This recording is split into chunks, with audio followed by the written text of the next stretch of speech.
Hola, bienvenidos. La clase de hoy, cortita, se trata de agrupación de capacitores. ¿Cómo se agrupan? ¿Cómo se asocian? ¿Cómo se los considera cuando están conectados entre sí de distintas formas? Y como la clase es cortita, va a haber un plus sobre el final. Por supuesto, los capacitores se pueden unir de muy diversas maneras, pero básicamente hay solo dos posibles. Una es el paralelo. Acá tenés un esquema. Es cuando las placas de distintos capacitores se unen a los mismos puntos. Para simplificar los circuitos que tienen muchos capacitores agrupados de distintas formas, lo que buscamos es, cuando encontramos una agrupación en paralelo, poder reemplazarla por un capacitor que sea equivalente a ese paralelo, uno solo, que lo llamamos capacitor equivalente del paralelo. ¿Cómo se comporta ese capacitor equivalente del paralelo?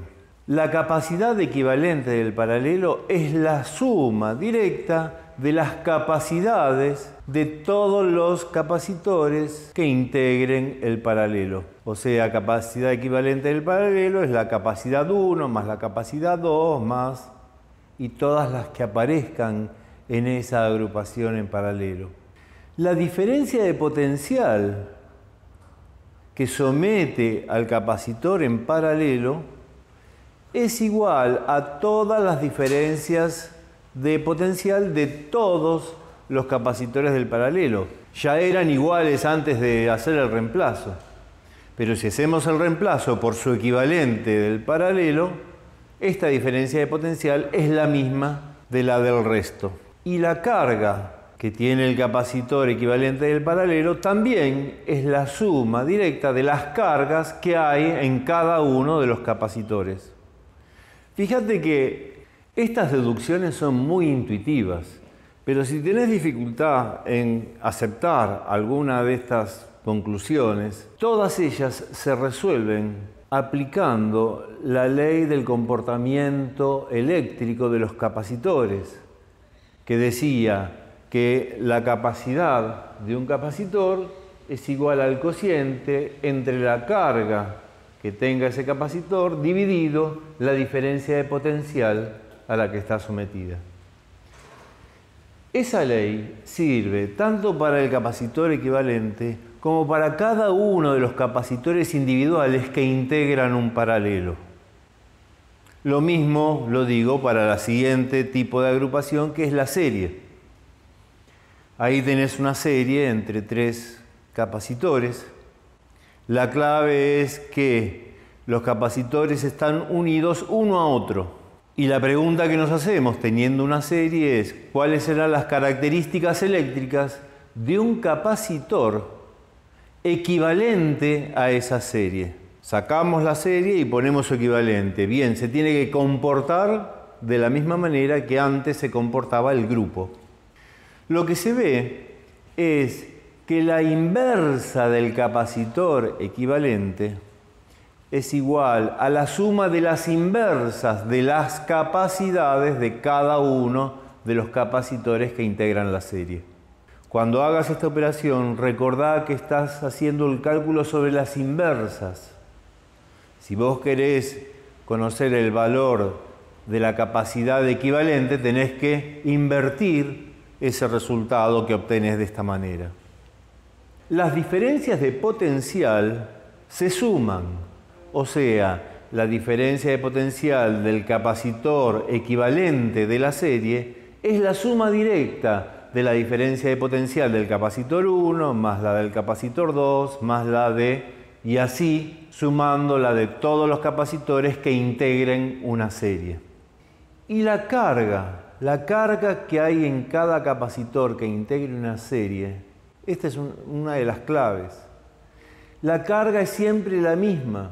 Valga cuanto valga esa carga, la carga del capacitor 1 es igual a la carga del capacitor 2, al 3, al 4. No pueden tener cargas diferentes. Luego, la carga del capacitor equivalente de la serie es igual a la carga que tiene cada uno de los capacitores individuales que integran la serie. Con estas formulitas podés ya lanzarte a resolver varios ejercicios. Y te voy a dar una clave más, que no tiene que ver con la equivalencia de distintas agrupaciones, sino con manipulaciones. Es casi un clásico en nuestra ejercitación y también en los exámenes que aparezcan situaciones como esta. Se te presenta una situación eléctrica con capacitores, luego hay una manipulación y se llega a una situación posterior, distinta de la anterior. Y se te hacen preguntas sobre las nuevas características eléctricas en esta situación posterior. Te pongo un ejemplo. Tenemos un capacitor, se conecta con una fuente, por lo tanto se carga y adquiere una diferencia de potencial.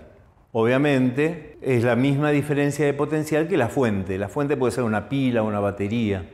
Luego se cambia el capacitor, por ejemplo, de esta manera. Se le agrega un dieléctrico. Al agregar el dieléctrico, vos sabés que esa capacidad cambia. ¿De qué manera? Aumenta. Y se te pregunta qué pasa en la situación posterior después de haber agregado el dieléctrico. Bien, la clave es la siguiente. Esa nueva situación, la de haber agregado el dieléctrico, por lo tanto haber aumentado la capacidad, puede haber ocurrido con la fuente conectada o con la fuente previamente desconectada. Veamos caso por caso. Supongamos que la inserción del dieléctrico se hace con la fuente conectada. En ese caso, la diferencia de potencial del nuevo capacitor va a ser la misma, porque acordate que sea cual sea el capacitor, la diferencia de potencial se copia de la pila, batería o fuente que sea. Entonces, si aumentó la capacidad por el agregado del dieléctrico y la diferencia de potencial es la misma, entonces también tiene que haber aumentado la carga. ¿Y de dónde salió esa carga? Y de la fuente que sigue conectada. Fíjate qué distinto es el caso siguiente. Si el agregado del dieléctrico lo hacemos previamente habiendo desconectado la fuente, entonces lo que se mantiene constante es la carga. Ya no hay más fuente de donde sacar cargas. Y las que ya estaban, por la situación anterior, no se pueden escapar. Así que lo que se mantiene ahora entre la primera situación y la segunda es la carga. Luego, si aumentó la capacidad, entonces tiene que haber disminuido la diferencia de potencial. Fíjate que ya al estar desconectado de la fuente no está obligada a copiar el valor de la fuente. Y teniendo la misma carga y habiendo aumentado la capacidad, la única situación posible es que haya disminuido la diferencia de potencial. La clave es pensar qué es lo que se mantiene constante entre la primera situación y la otra. En la primera lo que se mantuvo constante es la diferencia de potencial. En la segunda lo que se mantuvo constante es la carga. Bueno, hay manipulaciones de estas por el estilo muy variadas, abriendo y cerrando llaves que conectan y desconectan componentes de un circuito, pero vos siempre los tenés que pensar de la misma manera. ¿Qué es lo que se mantuvo constante antes y después de la manipulación? Bien, esto fue todo entonces para esta clase tan breve.